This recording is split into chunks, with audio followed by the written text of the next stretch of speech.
India England 4-ാം ടെസ്റ്റിന് ഇന്ന് റാഞ്ചിയിൽ തുടക്കം. ജയത്തോടെ പരമ്പര സ്വന്തമാക്കാൻ ലക്ഷ്യമിട്ടാണ് ഇന്ത്യ ഇന്നിറങ്ങുന്നത്. 2 ടെസ്റ്റുകൾ ജയിച്ച ഇന്ത്യ പരമ്പര സ്വന്തമാക്കാനാണ് റാഞ്ചിയിൽ ഇറങ്ങുന്നത്. വിശ്രമം നൽകിയ ജസ്പ്രീത് ബൂംറയ്ക്ക് പകരം പേസ് ബോളറായ മുകേഷ് കുമാർ ആയിരിക്കും ഇറങ്ങുക.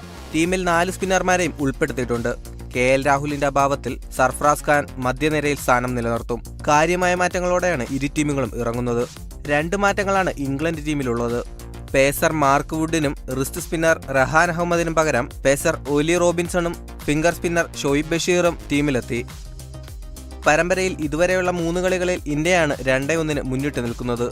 ഹൈദരാബാദിൽ നടന്ന ആദ്യ മത്സരത്തിൽ ഇംഗ്ലണ്ട് ജയിച്ചിരുന്നു. റാഞ്ചിയിൽ ആരംഭിക്കുന്ന 4-ാം ടെസ്റ്റിൽ തോൽക്കാതിരിക്കുക എന്നതാണ് ഇംഗ്ലണ്ടിന് മുന്നിലെ വലിയ വെല്ലുവിളി. മത്സരം പരാജയപ്പെട്ടാൽ ഇന്ത്യ പരമ്പര ഉറപ്പിക്കും. 5 മത്സരങ്ങളാണ് പരമ്പരയിലുള്ളത്. Sports desk, Kerala Vision news.